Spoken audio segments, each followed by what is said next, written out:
estamos. Supone que ya estamos grabando ya. En esta tarde vamos a compartir el libro de Santiago. Así Amén. que hacemos referencia a ese libro en la cual vamos a compartir. Primero que todo, oremos. Amén.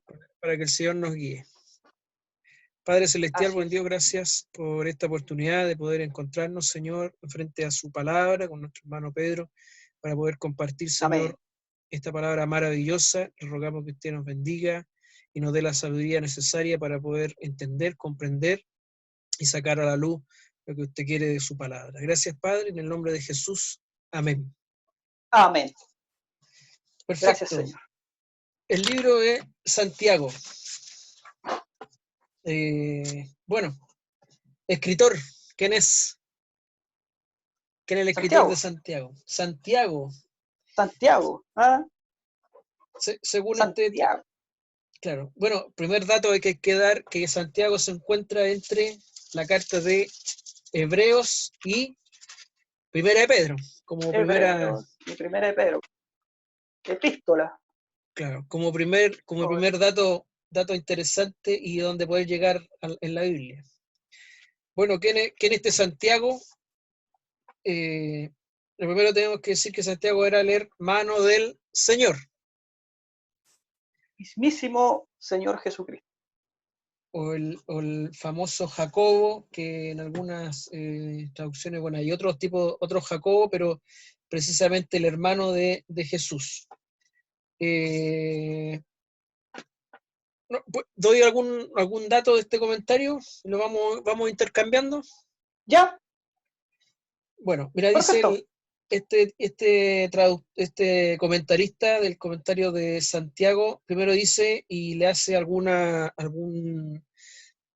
alusión a lo pulido del estilo del escrito de Santiago con respecto al idioma griego, que este comentarista da alusión a lo muy, muy sofisticado o muy elaborado que habla sobre el lenguaje o el estilo literario que ocupa Santiago al escribir esta carta. El comentarista aquí dice que da algún pie a que por qué tan muy rico el estilo literario de Santiago es porque, por ejemplo, primero que dice que usa una amplia uso de la retórica que no usan otros escritores. Otro punto que dice que al ser hijo de un carpintero, este comentarista es probable que haya tenido una mejor educación. Por eso dicen que este Santiago tiene una mejor retórica con respecto al estilo literario. Al ser hijo de carpintero, su educación podría haber sido mejor que los campesinos galileos. Él marca una diferencia ahí con respecto a la educación de Santiago y su forma de presentar el argumento. Otra dice que era rico en la difusión de la cultura y del idioma griego, fue influenciado mucho en ese aspecto. Y como algo general dice que la mayoría de los galileos no estaban tan atrasados como algunos pensaban, que eran como bien, a lo mejor bien bajo perfil intelectual. Y lo otro que dice el escritor, ¿por qué el estilo literario de Santiago? Dice el difundido uso de amanuenses o escribas que ellos podían, los escribas, dice como los escribas, editores de Josefo, ayudar a escribir en un buen griego. Por eso, más o menos, este comentarista dice que se le da una importancia a Santiago con respecto a ese estilo rico que tenía de poder expresar y en el uso del griego con respecto a lo que escribió Santiago, que también muchos escribas apoyaban a escribir con un buen griego. Y lo más probable es que Santiago haya usado un buen escriba para poder escribir su libro o su carta. No sé, Bueno, algunos. bueno, Bueno, buen comentario que tiene usted ahí, pastor, ¿eh? Está bien detallado lo que realmente identifica a Santiago. Acá Santiago a mí me dice que Santiago, como ratificando lo que usted dice, que Jacobo, hermano de nuestro Señor Jesucristo, también llamado en el hebreo Jacob, que me sale por acá en mi Biblia de estudio que dice que Jacob, ¿ya? Ese sería su nombre en hebreo, que tiene este hermano de nuestro Señor Jesucristo, que parte, ¿verdad?, con la carta, con esta escritura, ¿verdad? Dice acá que el autor de esta epístola se identifica como con la frase Santiago, siervo de Dios y Señor y del Señor Jesucristo. Claro. ¿Ya? Una de las cualidades que tienen los siervos de Dios es que siempre, los hombres de Dios siempre se dicen siervos, siervos Sí, de Dios y del Señor Jesucristo. Que una de las cualidades que ya muchos de nosotros, ¿verdad, pastor? Se nos ha un poco olvidado que somos siervos de Dios, que somos a esta obra y no somos nada más que siervos. Más allá de eso no podemos llegar. O sea, estos grandes hombres como Santiago, Pablo, que siempre dijeron que eran eh, siervos, ya esclavos del Señor Jesucristo, ahora ya se ve poco esa terminología entre los cristianos, ya que muchos dicen ya son apóstoles, son, ¿verdad?, profetas y una infinidad de cosas, nombres que han inventado para poder eh, eh, llegar a la gente, pero con una enseñanza errónea, ¿ya? Una enseñanza que lleva al cristiano o al que quiere saber de Dios a, a un precipicio, ¿verdad?, donde no tiene nada que ver con Dios. Y aquí Santiago nos va a mostrar muchas cosas y nos va a ayudar a entender cómo realmente debe comportarse un cristiano, cómo realmente debe seguir la línea un cristiano, cuál es la línea de un cristiano. ¿Ya?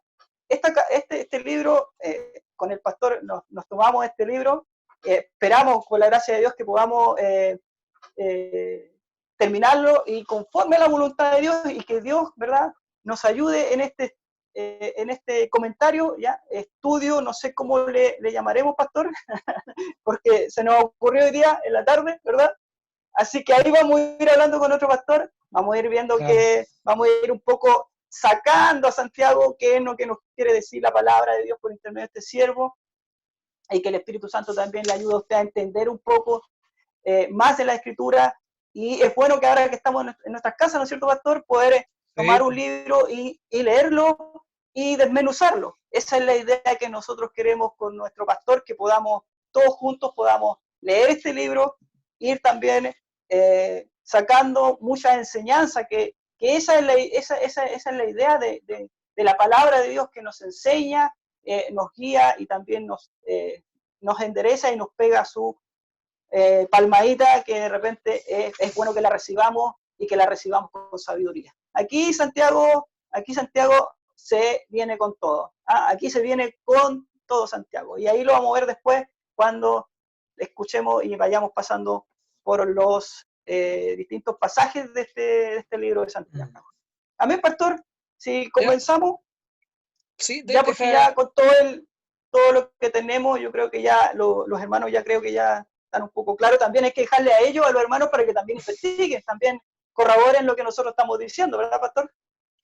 sí, mira, deja agregar dos cositas breves.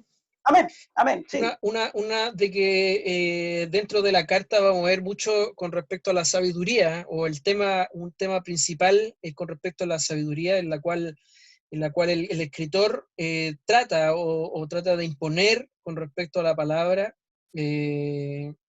Nuestro comentario, por ejemplo, dice que esta sabiduría en la cual él quiere interpretar, como se entiende en la Biblia, no se refiere tanto al conocimiento científico como sobre el conocimiento científico sobre el mundo, ni es principalmente una teoría sobre Dios o sobre el hombre, sino que es saber ordenar toda la vida humana según la voluntad de Dios y saber vivir rectamente. Otra cosa, con respecto al trasfondo cultural de ese tiempo, estaban sucediendo muchas cosas y lo que vamos después a ver en el primer versículo habla sobre la dispersión. Se estaba viviendo mucha pobreza, podríamos decir, a ver, había un grupo, por ejemplo, aquí dice el comentarista que la circunstancia en ese tiempo, había un general llamado Pompeyo que había, por ejemplo, dividido los territorios de Judea en muchos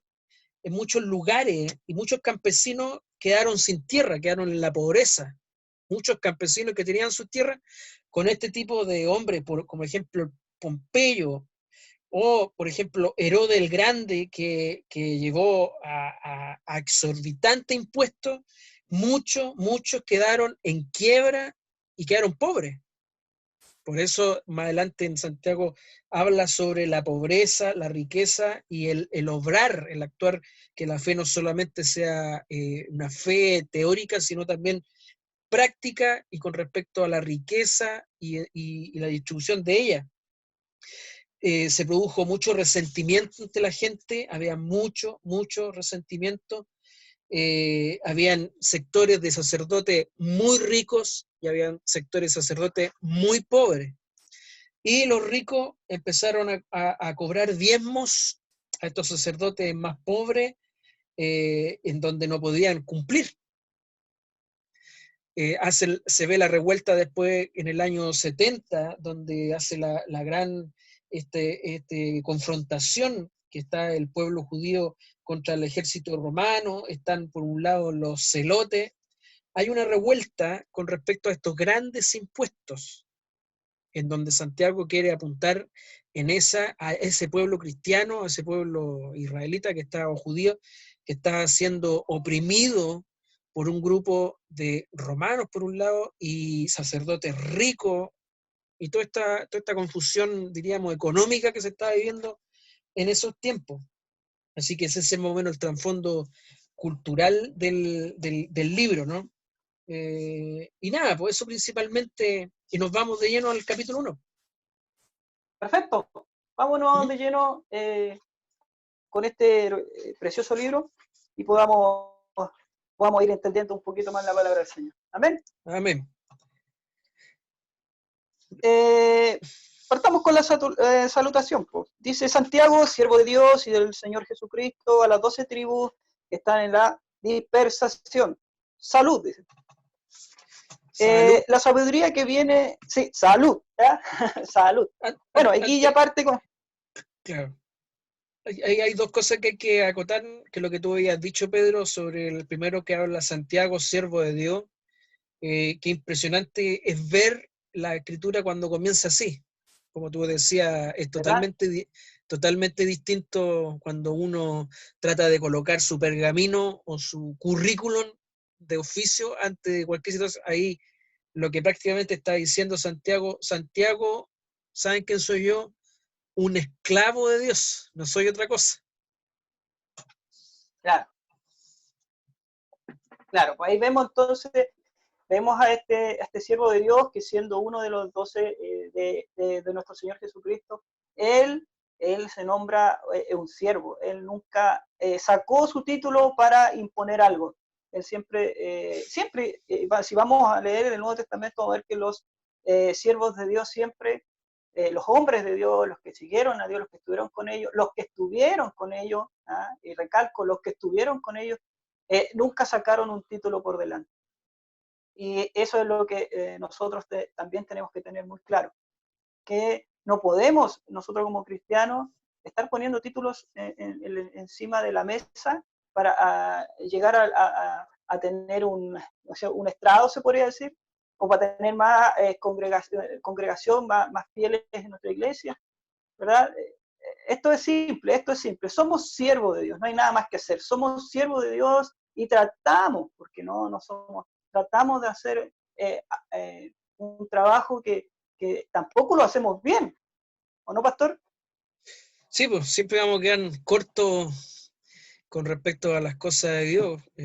Dios nos llamó a eso y nada más. no, nos llamó a ser doctores, por lo contrario, la palabra siempre nos va a incitar a que llamó a personas que para avergonzar a los sabios nos eligió a nosotros.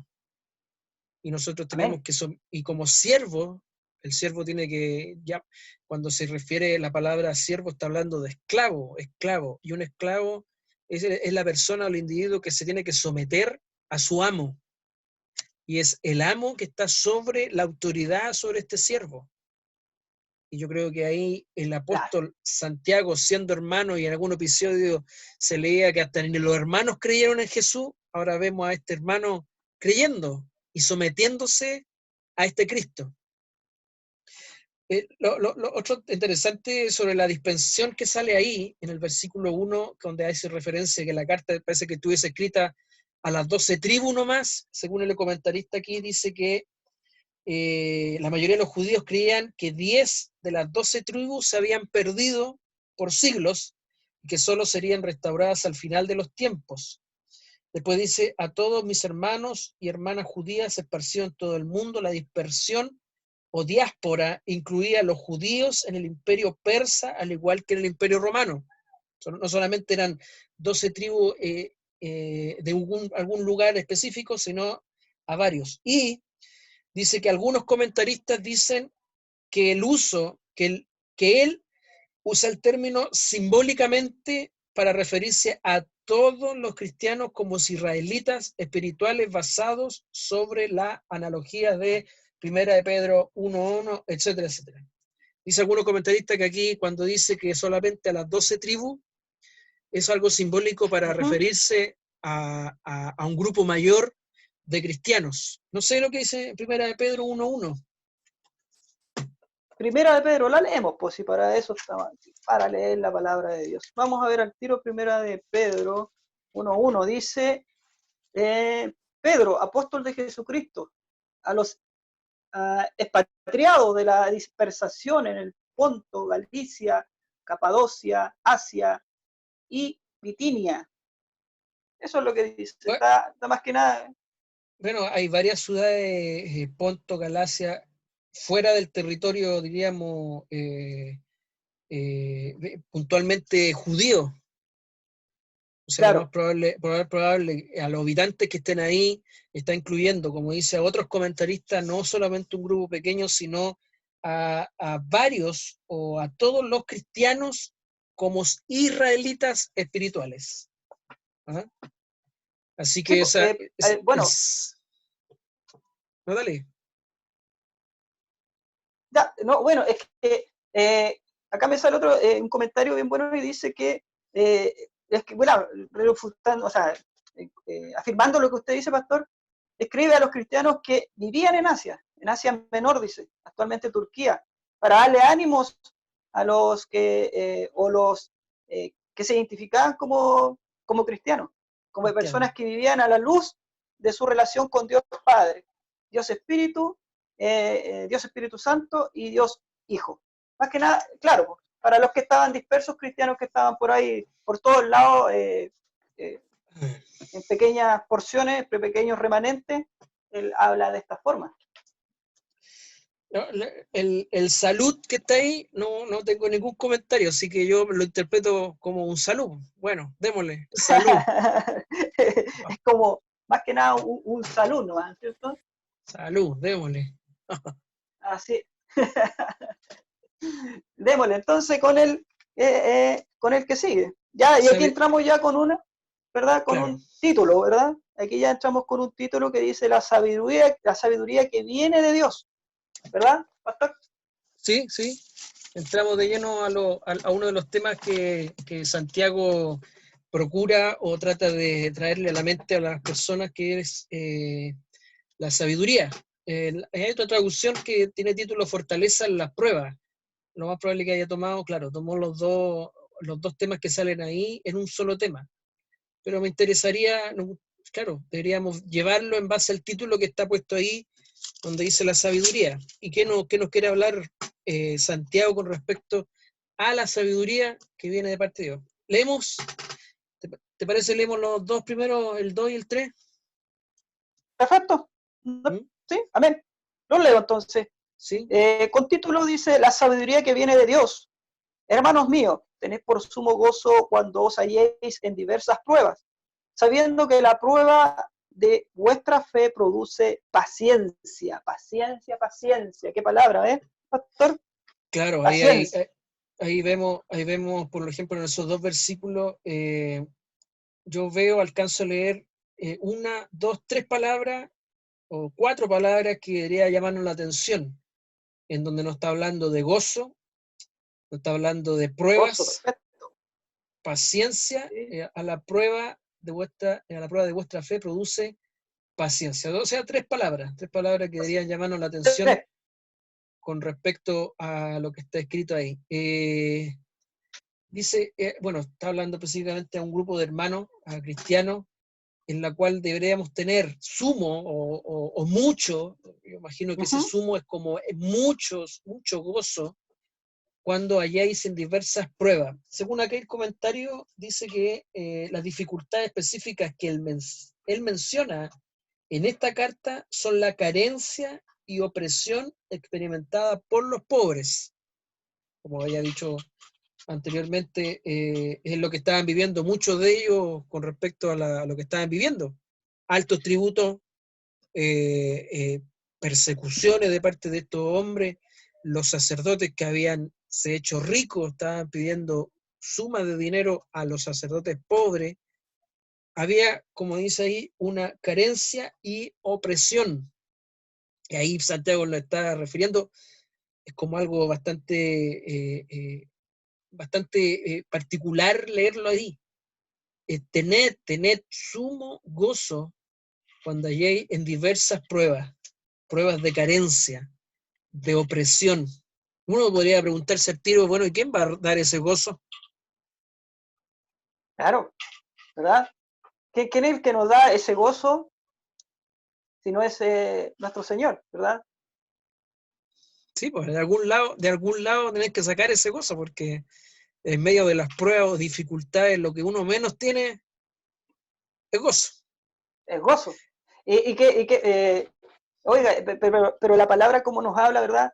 Que todo lo que estaban viviendo ellos, ¿verdad? No está tan alejado de la realidad que vivimos nosotros actualmente, pastor, porque estamos Sí, viviendo en una situación en la cual sí hay persecución, sí hay pobreza, y sí están siendo en muchas partes o en muchos países los ricos están haciendo sus maldades con los más débiles. Entonces podemos ver países que están completamente sumidos en la pobreza, es por solamente por estas personas que son avarientas, ¿verdad? Entonces no está muy alejado la palabra de Dios a nuestro tiempo. O sea, esto se ha vivido siempre, siempre se ha vivido. Y Santiago hace un llamado, ¿verdad?, a los creyentes, a los que siguen a Cristo, ¿verdad?, a los que creen en Dios, ¿verdad?, para que este camino que nos lleva a Jesucristo, ¿verdad?, que nosotros tenemos ahí en la iglesia, eh, el, Cristo, Jesús, es el camino, la verdad y la vida, ¿verdad? Pero también Santiago hace un poco nos recuerda que este camino del cristianismo no es fácil. ¿Ah? No va a ser tan fácil como algunos por ahí les quiere hacer creer a ustedes, hermanos, que esto es pura, es pura bendición, es pura riqueza y es pura comodidad. Yo creo que mm, mi sensación de todo esto es que eh, el cristiano tiene que pasar pruebas, tiene que pasar por muchas dificultades, porque así maduramos, así vamos madurando, vamos creciendo y vamos a poder hacer apoyo para muchos hermanos y muchas personas que no creen en Dios. Vamos a ser también la luz que dice Dios, ¿no es cierto, pastor? Dice que tenemos que ser sal, amén. tenemos que ser luz, ¿verdad? Y somos carta abierta, que eso es lo que el cristiano tiene que cuidar. Claro, oye, no hay que pasar en alto lo que comienza el versículo 2, donde Santiago le habla a un grupo de hermanos de él, hermanos míos, o sea, prácticamente como diciendo, quiero dirigirme a hermanos que tienen o comparten la misma fe que yo tengo, o la fe que yo suelo creer o tengo en mi interior, en la cual creo. Me quiero referir a hermanos que tienen fe, o hermanos que deberían tener el mismo pensamiento mío, como diciendo, me imagino Santiago hablando. Yo creo que él, al tener la claridad sobre el Evangelio, tiene la claridad de lo que Dios puede ser en su vida y cómo puede suplir su necesidad interior en frente a las pruebas y las dificultades. Porque él con qué autoridad nos dice, tened por sumo gozo. Aquí en uno de los comentarios me dice, la palabra griega se traduce tened, también significa considerar o evaluar. Consideren, tomen en cuenta, evalúen, eh, que tener por sumo gozo, que tengan mucho gozo cuando estén en las preocupaciones. Y dice la reacción humana natural a la prueba no es regocijarse. La prueba es natural. Por esa razón el creyente debe hacer un compromiso consciente, y ahí habla de un compromiso, para afrontar con gozo las pruebas. Y lo otro con respecto a la prueba, dice, esta palabra griega describe todo tipo de problemas o tribulaciones que interrumpen una condición normal de paz, comodidad, gozo y felicidad en la vida de una persona. Bueno, como dice ahí, es la interrupción o el problema o tipo de problema o tribulación, es la interrupción de la condición natural de paz, armonía, de felicidad, de gozo. Bueno, yo creo que a nadie le gusta la prueba. No, bueno, a nadie. Yo creo que a nadie le gusta estar pasando pruebas porque las pruebas son difíciles, porque si uno no está en Cristo y no tiene esa fe, ¿verdad? Fácilmente va a poder desviarse a la primera, ¿ya? Pero aquel hermano que tiene su fe firme y que está siempre constantemente en comunión con Dios, va a poder soportar la prueba. Pero no va a ser por su fuerza, ¿verdad, pastor? Es una fuerza que entrega a Dios, a sus seguidores, a los que le aman de verdad. Claro, y lo interesante del versículo 13 que te da el resultado, dice que sabiendo que la prueba de vuestra fe produce paciencia. Entonces, nuevamente la pregunta es, ¿quién te va a dar el gozo y quién te va a dar la paciencia cuando tú estés enfrentado a el momento difícil? Claro, ¿quién te va a dar la paciencia? O sea, claro. Dice acá la otra traducción, dice, pues ya saben que cuando su fe es puesta a prueba, ustedes aprenden a soportar con fortaleza el sufrimiento. Ustedes aprenden a soportar con fortaleza el sufrimiento. Yo creo que ahí nos está dando como ya un poco una luz enfrente de la dificultad. O sea, a ver, te está diciendo, pareciese que te estuviera diciendo en pocas palabras, oye, la prueba que están viviendo, la dificultad, el momento de tristeza, de aflicción, tiene un propósito, tiene como una lucecito que se enciende. Dice, va a producir o va a haber como resultado a esa paciencia, o sea, a esa prueba, paciencia. Paciencia. Bueno, amén. Pablo habla mucho sobre el fruto del Espíritu, que es precisamente paciencia. Este es uno de los frutos de la paciencia. Claro, entonces, Bueno, dime, me callo. Acá, mire, me sale una, claro, no, pero aquí tengo una, me sale aquí a mí, dice, las pruebas son circunstancias externas, conflictos, sufrimientos y problemas a los que todos los creyentes se enfrentan. No son agradables, ¿verdad? Y pueden ser extremadamente dolorosas. Pero los cristianos deben considerar,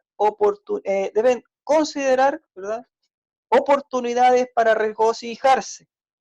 Los problemas y las dificultades constituyen una herramienta que refina y purifica nuestra fe, produciendo paciencia y resistencia.